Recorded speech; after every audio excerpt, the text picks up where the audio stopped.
Very good. So slowly gearing up for the transmission itself. Looking forward to it, Chitra. I hope you are as well. Absolutely. It's exciting.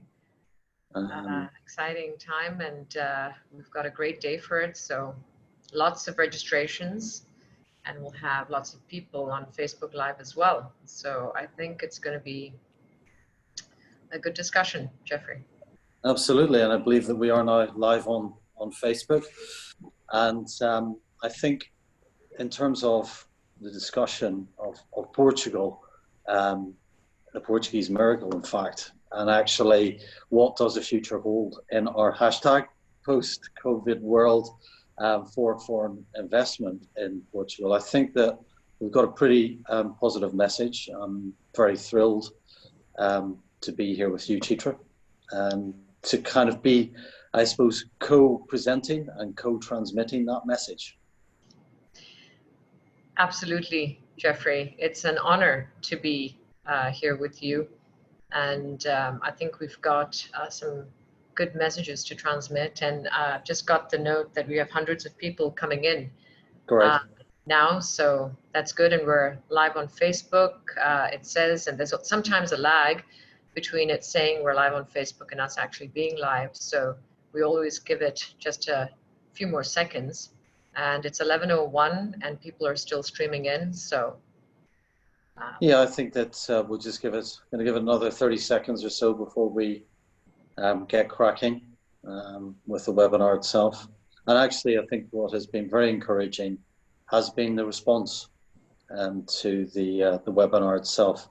Clearly something which a lot of people internationally are interested in. And I think it's representative of the fact that Portugal really does have a strong international profile. So looking forward to teasing that out a little bit during our discussion. I think now we're good to go. I'm going to kick things off on Portuguese Miracle. What does the future of our hashtag post-COVID world hold for foreign investment in Portugal? I'm going to start with a short introduction to myself. I'm, as I say, delighted to be here with Chitra Stern, who needs little introduction, I have to say. But Chitra will be saying a few words about herself. As for me, my Portuguese discovery began probably in about 1996. But I've been living here for 21 years. And I came via originally Northern Ireland, as you can, maybe some of you guess, followed by education, university and law school in England, practice in Belfast, practice in London, and now practice for 21 years, as I've said, in the wonderful city of Lisbon. I'm a registered English solicitor and Irish solicitor as well, and also registered with the Portuguese Law Society. So it's been a very interesting journey. And the law firm I work for, Edge International Lawyers, I'm senior partner of that law firm. And I think one of the things that we pride ourselves in is our international connection and our international network between connections with the British Embassy, Irish Embassy, other embassies, and institutions and associations. We deal with, as a firm, we deal with a wide variety of matters. Go on our website and you can see exactly that wide spectrum, but particularly focus on tax, real estate, golden visa, and non-habitual residency program, and corporate and commercial. But we also have a private client niche, whereby we've really developed that over the past few years, which has been very interesting. And we also have a philosophy of clients for life, whereby, and even generations. So we have to represent some of the generational businesses in Portugal. But that really is quite enough about me. I'm much more interested to hear about Chitra and her introduction. And maybe Chitra, you want to say a few words about yourself. Thank you very much, Geoffrey. It's an honor to be here with you, knowing you for some years now, as well as your law firm. It's great to be on this panel with you and discussing one of my favorite topics, why Portugal. So I'm originally Singaporean of Indian origin, born in Singapore, born and brought up in Singapore. but went to London, as many Singaporean students do. They head for university either in the UK or the United States, and I ended up in London, and I pursued electronic engineering for my undergraduate degree, and ended up staying on. I then worked for PricewaterhouseCoopers. I became a chartered accountant, met my future husband, Roman, from Zurich, and did my MBA at the London Business School. And we turned to Portugal for business opportunity after my MBA, and almost as long as you. We've been in this country for 19 years. We arrived in 2001, and Portugal was just full of opportunity at the time, because it had been part of the European Union for some years already, 15 years. The Lisbon Expo, World Expo, had just happened in Lisbon in 1998, and there was a spirit of optimism and investment pouring in. So we really loved what we saw, and we made a jump, shall I say, from London to Lagos in the Algarve for business opportunity. And we moved here in 2001 and started our businesses here. We started the real estate business, hotels, and we're in education as well. So that's real estate, hotels, and education. Over the years, we have brought a brand up from scratch called Martinial, and we have 4 hotels under the Martinial flag, under the Martinial brand. We have an education hub in development. The United International School is just about to open in September. And we also have Martinial Residences, which is where the Facebook live stream is happening. It's a branded hotel residences. Neither of us is from Portugal originally, but we've lived here 19 years. We love Portugal, and we've had 4 children here who've also been an inspiration for our hotel brand, because we focus on families at the luxury end of the market. But all that is available in the bio on the site on which most people registered. So, and I'm on LinkedIn, etc. So please do look me up. And we will now happily proceed with our webinar. Thank you very much, Geoffrey, for the opportunity to introduce myself. Well, thank you, Chitra. That's excellent. And I think actually it has a bit of resonance with, I suppose, one of the first issues we're going to discuss. I mean, given that backdrop of living here for, because it's a considerable period of time, actually here longer than anywhere else in my life, and also building up businesses. I've also heard you refer to Portugal as the California is Europe, and also in your TEDx talk about why Portugal is trending. Now, you know, I can have a lot of resonance with that, yeah. About, you know, why Portugal is so great, I suppose, and certainly it held me here after a one-year plan, which certainly evolved. And I think that there's been a lot of resonance, if you like, from 2008 when we talk about the Portuguese Miracle, because I think there were some foundations which were built for quite a dramatic recovery, and there's certainly foundations which we feel will play out and will continue to play out and should continue to play out during this particular crisis, because the focus really about what we're talking about, where obviously we have to acknowledge the crisis in Portugal, but we're going to focus really on post-COVID.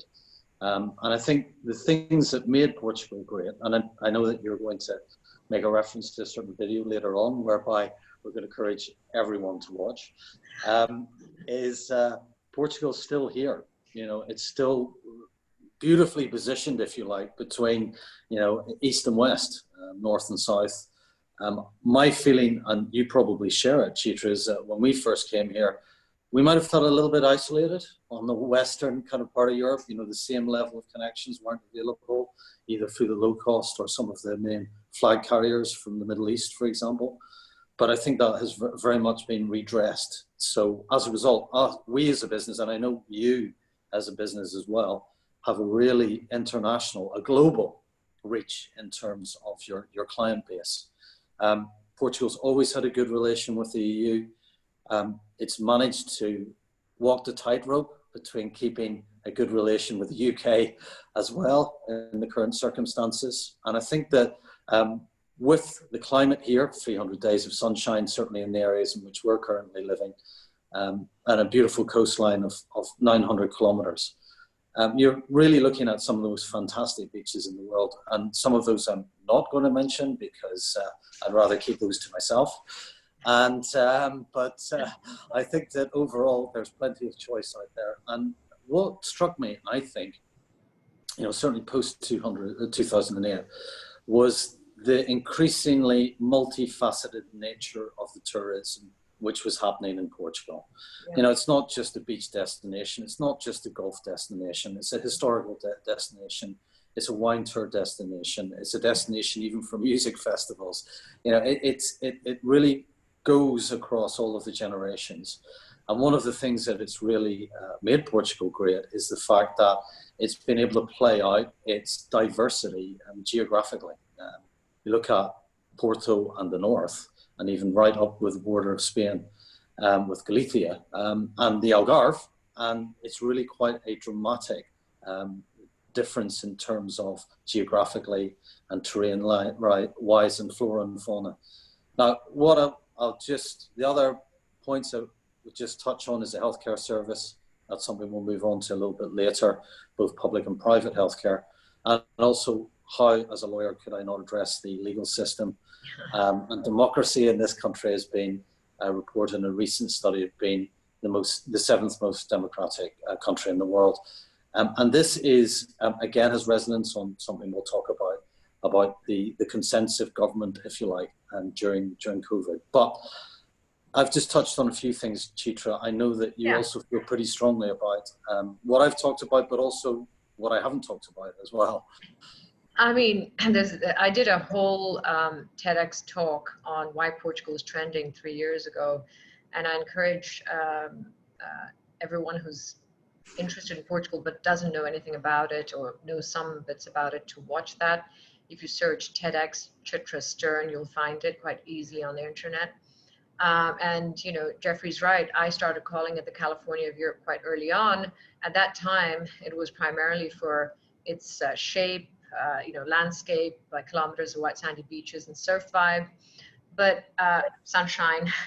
But that rapidly progressed over time as things started developing in Portugal with tourism, but also education.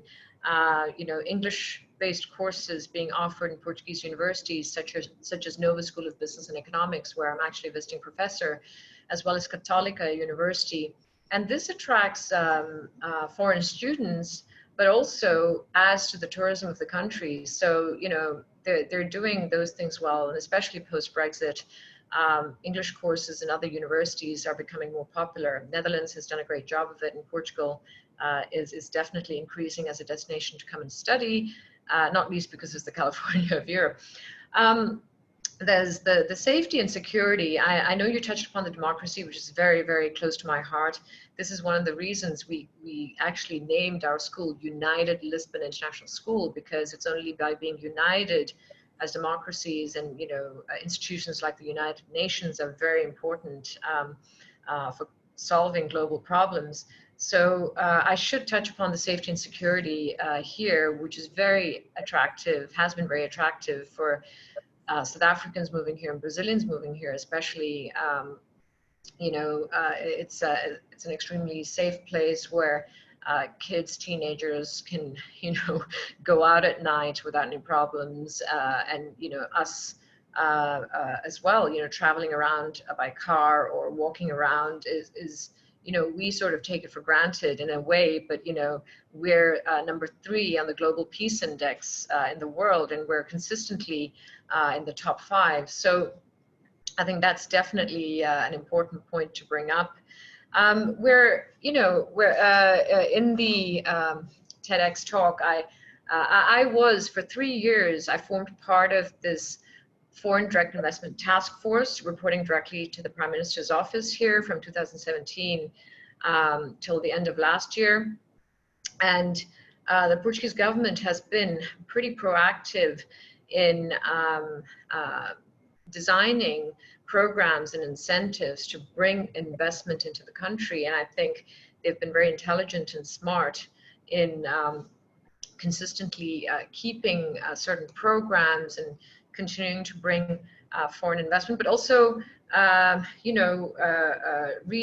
redesigning some of them to include startup visas and capital, they call it capitalizar, but to bring capital investment into companies as well. And the Web Summit starting here 4 years ago was amazing. Patty did a great thing by bringing Web Summit from Dublin to Lisbon, and that was one of the elements of making the Lisbon startup ecosystem even more interesting, and throw in the quality of the graduates in IT as well as biotech, engineering. And you've got lots of companies being attracted to set up their base here, whether it's nearshoring, shared services centers, or simply to have a leg in the EU, because the quality of lifestyle is amazing for how much it costs to live here. So these are other things I could touch upon. I could go on for ages. But obviously, I'd like to definitely touch upon the non-habitual residence program and the golden visa program, which I know your law firm has been excellent in engaging, I think what this comes to eventually is, and I'd like to invite you to talk more about the NHR and the golden visa, but we have such an open, tolerant, liberal society here that foreigners have been welcome, with open arms. And, I've never faced racism here.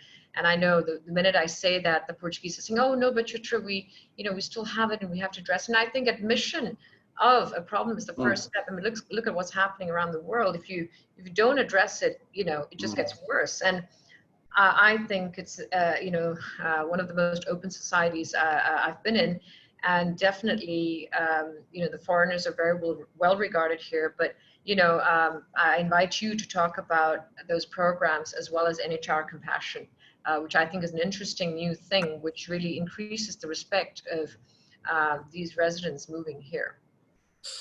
Yeah, thank you, Chitra. I mean, that again, as residents, on the security point, I certainly felt coming to Portugal was a whole different ball game, effectively, than living in other parts of the world.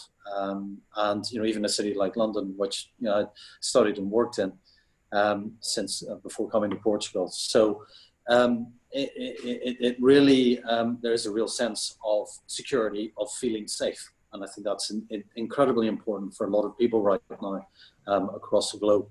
But you're absolutely right to highlight both the golden visa and the non-habitual residency programs, because bringing potentially 63,000 investors to Portugal, more or less, about 5 billion euros. That's not small change, and that's only the measurables, because I feel that there are a lot of unmeasurables out there, and I don't think it's just a question. Let's look at the non-habitual residency, for example. I don't think it's just a question of looking at, oh, we have X lost tax income, because a lot of people wouldn't be here in Portugal if it weren't for the program in the first place. Yeah. And secondly, I think it's the fact that most NHRs, they're not just looking to, spend the rest of their days on a golf course, or as the case may be, or doing wine tours. I think that we have, majority of NHRs who we see are actually reinvesting in the country. They're paying indirect taxation for a start. And they're also investing in the country in the sense that they're setting up businesses, they are forming business associations, and they're integrating into the country, which also, I suppose, means that a project like NHR Compassion, and very good of you to mention that, is the fact that a number of NHRs have come together, feel that during the element of humanitarian crisis which has occurred due to COVID-19, yes, of course, like every other country, there have been measures implemented, and as a result, more and more people are relying on the food bank, and they have directly partnered and protocoled with the food bank in order to collect funds in order to support people in most need. So I think it is a recognition that they are part of Portuguese society. I think that most NHRs feel that way. I feel that gone are the days where you have the sort of enclaves of expats. You know, I think that there's, and I'm sure you see this as well, Chitra, is the fact that, and certainly you're a shining example, if you like, of someone who's just, you know, totally fully engaged. I know that we probably consider ourselves after this length of time, maybe partly Portuguese anyway. For sure. But at the same time, you know, the degree to which you and your businesses have sort of employed, attracted investment, you know, the school as well, doing, you know, pastoral work as well on top of that, which is incredibly important. I think it's a good indication that, well, I suppose it reflects on the people coming here, but it also reflects on Portugal, because, you know, I think at the end of the day, when people come here, and a lot of them may not know a lot about Portugal, of course, when they make their first visit, but they do engage and they do stay. Absolutely, and they you know, just like to touch upon the fact that you know, a lot of them actually spend tourism dollars here, you know, and their family visits, whether they're here studying or whether they've got the golden visa or NHR. You know, there's a lot of travel and tourism that surrounds the NHRs and golden visa, but also in terms of people living here. I would say, you know, this is why we made that investment in an international school, a world-class international school in the center of Lisbon, to attract people to live there. You know, if it's only a place, you know, where you know, you come for a week, it's one thing. But people love it so much, they just need the infrastructure around. And, you know, that's what I see as a crucial part of attracting you know, these foreigners, whether they're working for as an expat for a company or whether they're NHR or golden visa. We're seeing really, you know, the school, the enrollments are increasing even during this lockdown. I suppose that leads to the next topic, but you know, it's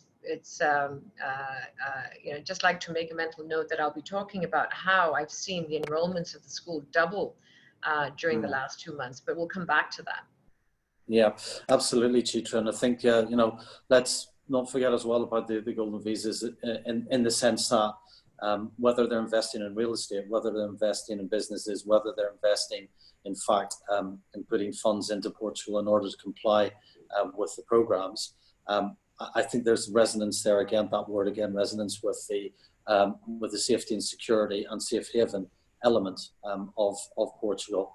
But also, you know, secondly is that, you know, first impressions count, and the first impressions are very strong, we feel, from our golden visa clients in terms of investing in this country. So, and they bring their businesses too later on. So, absolutely. Yeah, you know, and I think that's fundamental. So, but I think, yeah, you kind of touched on the next sort of theme, if you like, which was COVID-19 and how Portugal has handled things during the crisis. I think that the first thing I'm going to mention two words here. In fact, they are responsibility and continuity. Now, I think each one of those needs to be contextualized, and I think that the responsibility element is that there were only 600. Well, only it's still a number of deaths, not deaths of cases, 642 cases at the time that the state of emergency was declared, and 2 deaths. Every death, as we know, is tragic. But I think that the Portuguese government did act consensually, both between the Prime Minister and the President, who are from opposing political parties. But they reached a consensus very early on. And whilst we as a business obviously felt that we had to react very quickly, put into a contingency plan into place given the lockdown, which occurred from the 18th of March. At the same time, if that had happened 2 weeks later, recent study has shown that 3 times as many people would have ended up in the ICU, and that really would have put the public healthcare system under tremendous strain. So I think that what Portugal has shown is that the investment that it's made in the healthcare system, also the number of private hospitals which have grown and been built around the country, have been very much geared towards dealing or geared themselves to dealing with the crisis. And they even had built quasi-field hospitals next to the hospitals themselves, which they did not in fact use. So, there was very much a case of, yes, let's hope for the best, but let's prepare for the worst. But it wasn't just a kind of vain kind of hope for the best, let's just, suck it and see. It was actually, there was a plan, and there was a scaled plan, so that now we're in the state of emergency has passed. We're in a state of adversity. There are 33,000, just over 33,000 cases of COVID, just over 1,400 deaths, and again, those are tragic. But 20,000 recovered. So, I think those kind of figures, they measure up pretty well with other European countries and actually globally. So I think it's been a responsible, I suppose, a long way of saying that it's been a responsible reaction by the government to the COVID-19, but also addressing continuity. Yeah, and I'd just like to touch upon the fact that they stepped in very quickly to help businesses. They announced measures very early on, COVID loans, as well as the help for the micro companies. We have a lot of SMEs in Portugal, small and medium-sized enterprises, and the government and the tourism board really stepped in quite quickly with aid and help. And the banks were able to process the loans, slowly but surely. So that was, I thought, very impressive as well, Geoffrey. And I'd just like to touch upon again, society was extremely rational, responsible, and measured, disciplined, respectful in the handling of the lockdown. They just got down to it. And we got the job done. We were all in lockdown for a long time, and rational is definitely a word, that I would use to describe this. And when, obviously we were watching Italy and Spain and horror, and the imagery was terrible. My heart really goes out, at the beginning of the pandemic, but people were very respectful of the rules, regulations, and lockdown. And I'd just like to also point out to the high number of testing that they've achieved in Portugal per population, per capita. And they did this in a very, very intelligent way. The government worked with private laboratories immediately to achieve this high level of testing. There wasn't any dilly-dallying or, delay. They did it, and this happened quite quickly. And Portugal has been written about in the international press. They've been applauded in various newspapers, the Financial Times, Der Spiegel, Politico. I don't know. They must be in the New York Times as well, and Forbes, El País. I mean, the list carries on. We have a lot of articles also coming out about that'll be relevant to the post-COVID world. Forbes mentioning that Portugal is the #1 country to retire. So sort of touching on the next topic, but I'm doing it while I can still remember. As well as Knight Frank released a report about how real estate prices will hold, and very positive.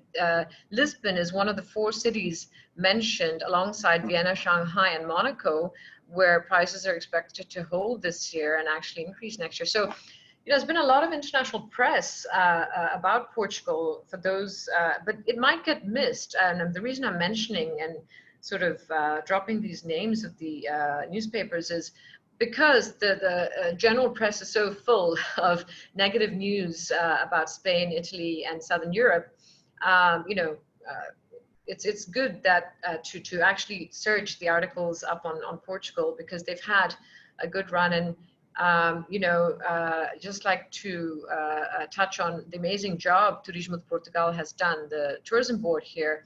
You know, they were the first to immediately release this amazing video. If you search up hashtag can't skip hope Portugal, you'll find this amazing video about how we all have to come to a standstill now, stop now, but Portugal is still here and we miss you and we look forward to seeing you again. And they were also very quick to respond on issuing the clean and safe stamp for resuming activities post-COVID. And they were applauded as the first tourism board in the world, because I'm in touch with all our PR agents still around the world, and they said Portugal was quick off the mark to, you know, announce this clean and safe stamp to give confidence again in Portugal. So there's a lot that they've done during this lockdown, Geoffrey, using the time. You know, that's what entrepreneurs have to do. You know, I'm the incoming president of EO, the Portugal Chapter Entrepreneurs Organization, which is a global organization. And the lessons for entrepreneurs, you know, are many during these times. And you know, definitely one of them is during this lockdown, use the time to re-engineer, continue to market yourself. And I must say, on a governmental level, they've done all this. So yeah, just a few things to add. Sorry, I could go on, but you know, I guess we have to move on to the topic of the post-COVID world now. So yep, no, absolutely. And you know, the continuity aspect, what we can say certainly is that we as a firm is that we continue to process non-habitual residency applications, and the degree to which we could move things forward, certainly on an advice level with golden visa applications. Certainly we were still getting inquiries, which is kind of remarkable in its own way. So yeah. It is, you know, so there was an element of continuity being geared very much into. Oh, yeah, I mean, yeah, just like to touch upon, because continuity aspect, we were able to continue in some ways our businesses too. And as I mentioned earlier, during this, you know, just April and May, we've doubled the enrollments in our school now, and we've got 87 kids starting in September. Right. We're able to move everything online. Work at home, hashtag work at home is a thing here. It's called teletrabalho. Working from home is possible with good internet connections in Portugal, you know, high internet penetration with high-speed internet as well. So, and I'd just like to also applaud the schools here who went online pretty quick. I'm hearing problems in other countries from, you know, countries you wouldn't expect to hear problems about online schools. And they did a great job here, even engaging a television station to do some broadcasting of lessons for some kids. You know, children were online pretty rapidly, not just in the private schools. So, you know, kids are on Microsoft Teams everywhere now, learning how to be online. So that's, you know, hats off to Portugal. Sorry, Geoffrey. No, absolutely. Yeah. But I think we're very much singing here from the same hymn sheet. And what's also very positive is the fact that we have the economy minister talking in Bloomberg about a V-shaped recovery, which obviously we all hope can actually manifest itself. But I think the fact that, and maybe this is where we do take a step back, because I think many people during the pandemic and COVID-19, you know, for us, I genuinely feel that we're coming out the other side. You know, I look on you know, we're back in the office, obviously with our social distancing, etc., and all of the wearing of masks and obligations which we're required to follow. But I see that there's more traffic in Lisbon itself. I think that there is an element of sort of coming back to an element of normality. The football season started or restarted, but without any spectators, of course. So that's highly important in a country like Portugal. But you know, I think it has been encouraging to see that we can see some type of roadmap about sort of post-COVID, and I think that's critical for also the people here, of course, the people like you and me, but also those people who've maybe stopped and thought about their lives and about, you know, their particular personal choice, lifestyle choice, you know. And this is something I think that you and I share when we see people we meet people who are coming to invest in this country. A lot of them come here because of that lifestyle choice. And I think that Portugal is only going to enhance itself, if you like, globally in that respect. Absolutely. You know, this hashtag post-COVID world for Portugal, I'm very positive about it. First of all, you know, this V-shaped recovery depends on having good infrastructure and having enough people, you know, to spend money afterwards. Now, there's no doubt that the poor have been severely affected, and you know that's why the work you're doing with Banco Alimentar is so good, and that's again, you know, something so Portuguese, you know, making sure that the rest of society is with you. You know, we're all only as strong as the weakest in our society, and I think that is so clear now. I mean, you know, that the world is talking about reset, and you know, but we live in a society here in Portugal where you know, we look after the different members in society, right? So why I'm touching upon this, you know, the bounce back, I mean, leisure travel, I think will come back first because of this need for people to connect and travel and the human emotion behind it. And what you said, people have had time to reflect about what's important in their lives. So holidays are important. We're seeing the bookings increase again.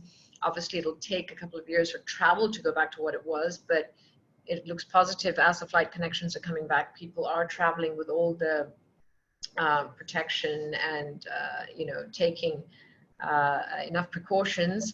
And the point about this combination of work from home being possible, I think combined with this reflection that people have carried out, you know, you want to live in a place that you want, you know, really like to live in, which is nice, where, you know, people like you to be there, and it's, you know, got less pollution and you know, all the things that we've talked about so far. And we see an increase in combination with this non-habitual residence being even more popular, as well as people relocating. Where do I want to be if there is going to be a second wave, or you know, whatever? And I see an increase in medium to long-term rentals going forward, and you know, good brands will become even more important. You know, I see that you know, because we've got these gated community resorts, or you know, in the Algarve we've got Martinal Quinta and Martinal Sagres, where we mainly have villas with private gardens. You know, people want that assurance that there's a brand looking after their properties, or looking after where they're staying and their services. So this will become even more important for relocations. And I think I touched upon the enrollments having doubled, but we've even sold a couple of apartments in this time, which is amazing, in the last 2 months. Yeah, you know, which is amazing in these times. And I mentioned the real estate report by Knight Frank, which I think I encourage everyone to look for online, which highlights Lisbon alongside Monaco, Vienna and Shanghai as actually one of the cities holding real estate prices, because it's a question of supply and demand. I mean, you know, especially in certain areas where we are in the Park of Nations, it's a question of tighter supply. So we see that, you know, as a positive thing for the whole of the Central Business District or Park of Nations, you know, that area. And I think the other point is really to make, yes, you know, Lisbon, yes, you can have the golden visa in Lisbon. You can buy property in Lisbon and get the golden visa. And the NHR, you know, I know that you have to have an NHR compliant rental agreement, which we will also have for those who want to live in Lisbon for 6 months to 12 months, you know, in some of our properties, but, you know, that's all over Lisbon. So these are the things coming together in the post-COVID world. And, you know, for all the reasons we mentioned before, I really feel that Portugal will become even more popular as people look to safer havens, places where they really don't want to face inequality as it's happening in some places.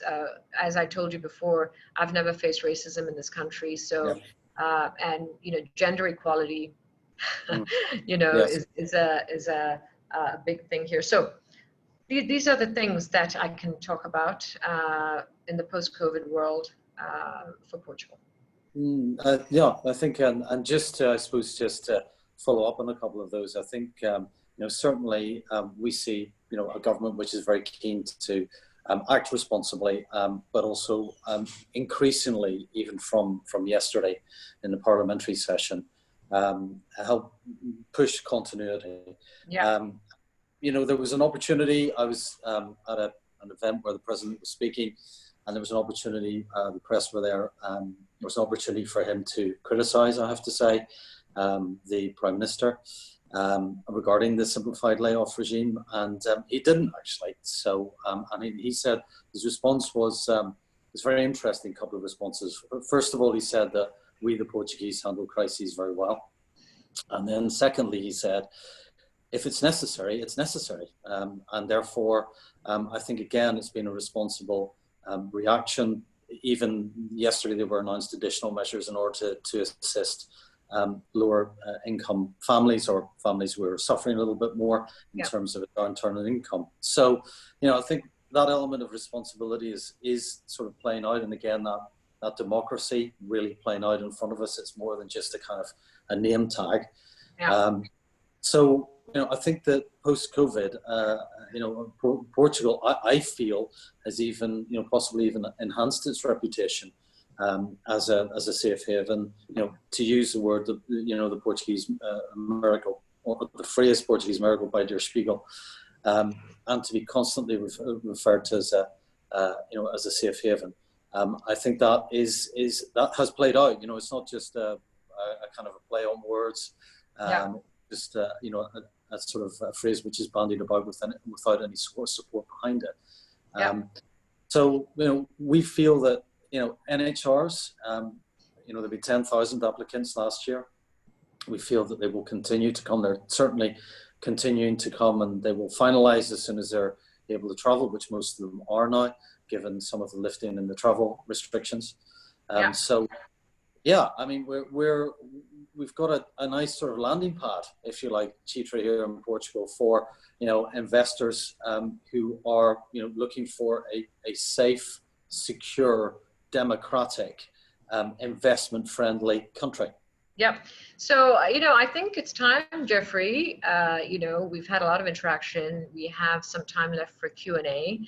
And, I can't, keep up and answer at the same time. And we're relying on our team to feed us some questions. So thank you all very much if you're asking questions. I saw a couple of pop up here. First thing about the Golden Visa in Lisbon. Yes, that's still available. And you can still buy a property here, and it's, quickly processed once you're able to fly here.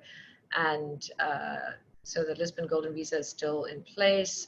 And I saw something pop up, again, there's too many for me, and I apologize.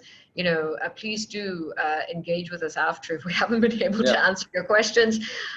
Something about moving from Singapore here, and that Portuguese red tape, I hear that it's pretty bad. I can tell you, and Geoffrey will have his own stories, but the 20-year view is that Portugal has worked incredibly hard on reducing red tape.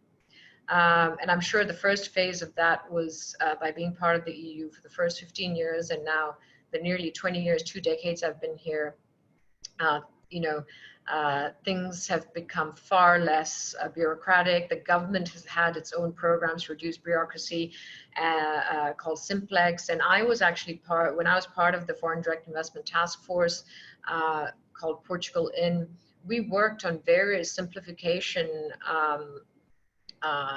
programs to make it easier for example, asset management companies to register themselves here, streamlining the application process to just one application in English for both Banco de Portugal and the equivalent of the Securities and Exchange Commission here, for example. Simplifying or making it easier to get appointments for Golden Visa. We worked very hard together with the CEF, which is the home office here. So things have gotten better and better over time, and also for businesses to the ease of doing business here. Now, I don't know, perhaps Geoffrey, you'd like to comment on your 2-decade view. And yes, I think the only other thing I saw somewhere, customs. There's always more work to do in a country. Every country is that. I'm originally Singaporean, to that person who was asking about that.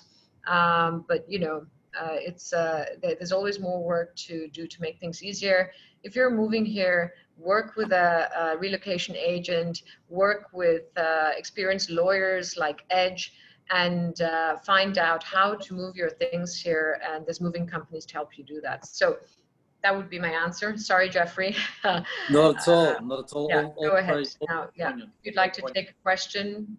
Sure. I mean, just to touch again on the Golden Visa, and maybe people need some clarifications, regarding the specific changes or mooted changes to the Golden Visa to come into effect beginning of next year. There has been a legislative authority given to the government in order to do that, but there's a huge amount of pressure which is coming from various sectors in order to shelve that. What we feel is that I don't like to make predictions, but I feel that certainly I'll contextualize it this way, whereby 2008 was a very strong building block for recovery for Portugal. Golden Visa, I think that has the potential to be the same, and certainly coming out of this, in this post-COVID world. I think similarly, there are other concerns out there that there might be a reaction in Portugal regarding wealth tax and an application of the wealth tax. Now, there is no wealth tax in Portugal. There is sometimes a confusion between additional property tax over where properties have a tax value over a certain amount. But actually that generally applies in a minority of circumstances because the tax value tends to be a lot lower than the market value. So inheritance tax regime also very favourable, whereby you have a 0% rate for close family, for spouse ascendants and descendants, and it's a territorial tax only. So, I mean, this is throughout the 20 years that I've been here. I mean, certainly there has been stability in the approach to inheritance tax, for example, where the change came in 2003. So, I have seen the simplex actually in action. So, way back in 1999, when a client would come to us and say, so I'd like to set up a company, we would go, you might have to wait 3 months. But now we're in a world whereby companies can be incorporated, in 24 to 48 hours. So that's been an incredible change in order to facilitate business. Similarly, things like opening a bank accounts, no restriction on foreign property ownership. These are, all elements which make Portugal a very unrestrictive country in which to invest. But I also saw a couple of Brexit questions out there, and we managed to avoid the B word, more or less up to now. Just what I should say is that because I've been in some sessions with the British Embassy and the British Ambassador regarding the treatment of British nationals, both up to the end of the year and the end of the transition period, because as we all know, Brexit has already happened, and after the end of the transition period, which looks like it's not going to get extended, but I'm not going to go there. But however, I think the important thing is, and this session was also attended by the Immigration Services, is to say that for British nationals who've already established residency rights up to the end of the year, those residency rights will be protected and preserved. And therefore, thereafter, they will be exchanged for a 5-year residency permit of a third country national. So that's very comforting. For those afterwards, then there's a possibility of obviously applying for the golden visa, and the jury is still out there. So if you need more information about this, please do keep in touch with us about whether British citizens can actually apply now for the golden visa. So there are lots of, there's certainly no doors closing, and I think there might just have to be a different approach to residency solutions after the end of the year. Important thing to remember, of course, is most of the things enshrined in the non-habitual residency are enshrined in the double taxation agreement between Portugal and the UK, and that will survive Brexit. So I would just like to, we're trying to group the questions because it's impossible to answer some of the complex questions that are coming up. Somebody asked about long-term lets, and are there long-term lets? Yes, there are longer-term lets happening.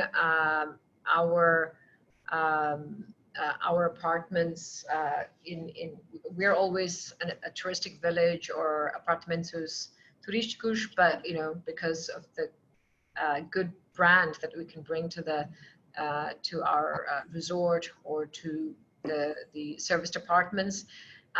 So yes, we can do longer term lets, and as I said, we're becoming NHR compliant. We're looking at getting those contracts out. There was a question about our school opening. Yes, our school will be opening in September, and we've, as you might know if you know our school, we have an operator called International School Services from Princeton, New Jersey, and the teaching team and the leadership team is on board, and they're looking at starting, looking at all scenarios for opening that's purely virtual, if need be, a blended version where the students take turns to come into school, if that's what the Ministry of Education demands, and a pure opening. But we're prepared for all scenarios. Yes, it is still possible to buy a golden visa if you buy a property in Lisbon, but it was connected to the language requirements. When you actually invest in the property itself, you don't need to know Portuguese, and to be a resident, you don't need to know Portuguese, although it would be nice, to at least say a few words in Portuguese. The Portuguese are extremely tolerant of people speaking in English to them. In fact, everyone immediately says, would you prefer me to speak in English? And that was one of the things I didn't mention today, but in my TEDx talk, English is pretty widely spoken here, and this was even the case back in 2001 when we arrived.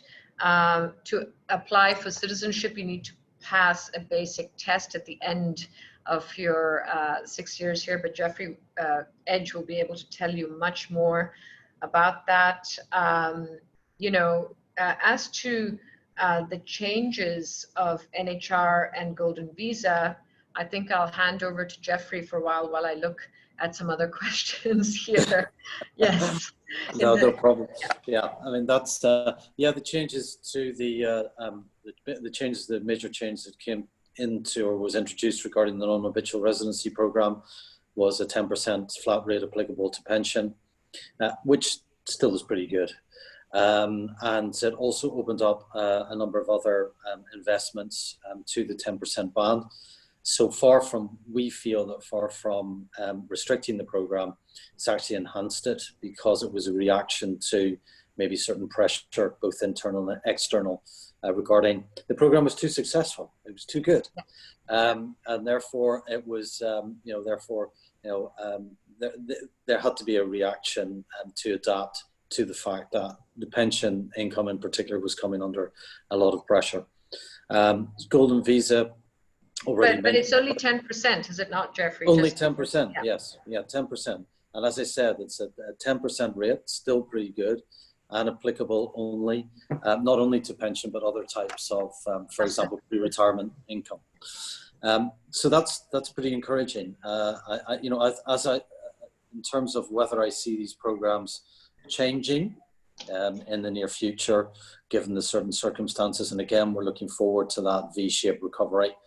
I think, again, we have to cast our minds back to 2008 and the stance of the government, whereby it was critical for the country to emerge from a recession, from a crisis, by attracting foreign investment. And we feel that certainly the incumbent Portuguese government has been, and Chitra, you will know this firsthand as well, is very keen and sensitive to attracting and building international bridges and links in a business sense, so that more and more countries invest.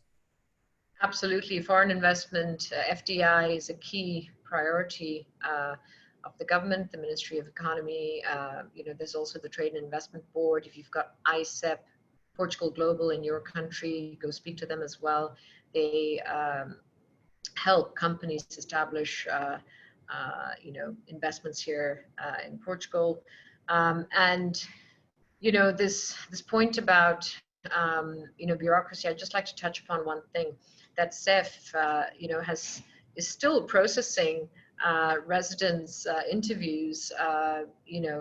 Right now, I know people who've been to various offices in a safe and secure way to process their applications. So, they've done a great job in continuity with responsibility, as Geoffrey so nicely puts it. I think one of the issues has been a lack of flights into the country, but this is now, from the 1st of July, pretty much. I know starting now, we've had a few flights coming back already, but, certainly from the 1st of July, there's lots more flights coming back. So, you'll be able to, come here live and encourage that to make all these investigations, not just with Edge or our team, to answer your questions. We've been overwhelmed by questions. I don't know how many attendees there are, but I'm afraid I'm not sure we'll be able to get through all these questions that are coming up. But do keep in touch with us over email, because I think it's actually time to wrap up, Geoffrey, because we're getting to that point. Well, yeah. Yeah. There were a number of key words I think came out of that session, and I will repeat what Chitra said, is if you feel a question hasn't been answered, we've had to answer them thematically given the number which have come through. Please do engage with us directly. Certainly we'll be doing some posts engaging with you after this session. Yeah. I think some critical themes and important themes that we've touched on: responsibility in terms of the addressing the COVID-19 pandemic, continuity with a view to seeking to ensure that the country will continue as best it can during the crisis, but also be in the best shape possible to emerge in a V-shaped recovery. So I think these are things which are, and of course, maybe there's a lifestyle as well, in the sense that Portugal's still here. Portugal hasn't gone anywhere. And in a way, Portugal has maybe even sort of enhanced its sort of reputation, if you like, as a country which is safe, secure, and in which lifestyle, is something in which you can truly engage. I don't know, Chitra, whether you have any other sort of final thoughts on keywords. It's ask yourself, where you want to be post-COVID, in the post-COVID world. I think this is a very important question. If you can the work from home, ability to work from home has shown people, gosh, well, I can actually commute, whether when travel opens up again, but you can do a lot of work from where you're living. And I really see a big movement here for people to live in a place they really want to live in the California of Europe, while still being connected to their businesses in other places. And whether that takes the shape of a non-habitual residence, or a golden visa, or some of the other residence permits that are out there, this will be a big question to answer, because life's not just about, being in a busy place which is a financial center, or You know, there's so many other things that impact your quality of life, like pollution, you know, how safe you feel, how secure you feel, how busy it gets or not busy. You know, Lisbon is a capital city, but at the same time, it's not of a dimension that, you know, sort of is suffocating or claustrophobic. We've got these 900 kilometers of coastline, which you referred to, with over 300 days of sunshine. Just a great place to live. And we originally came here for 5 years, and here we still are. So just like to end on that note, and please do come back with your questions. And we will be posting this on the Facebook, on Martinello Residences, but I believe Edge will also be, you know, we've recorded this and it will be available on YouTube on both channels, on Edge's channel as well as Martinello Residences. So look forward to welcoming you all in Portugal very soon. Thank you, Geoffrey, for the honor and asking me to participate. It's great. Thank you. Thank you, Chitra, for participating and for all your interventions and insights, really important insights into, you know, what we've been discussing post COVID. Thanks to everyone for attending. Great response. You've engaged extremely well, and we will be in touch if you haven't heard from us, because we couldn't get around to answering your question. We will. So, thanks again, everyone. Thank you, Chitra. Thank you. Thank you. Okay. Até logo. Obrigada. Muito obrigado. Obrigada.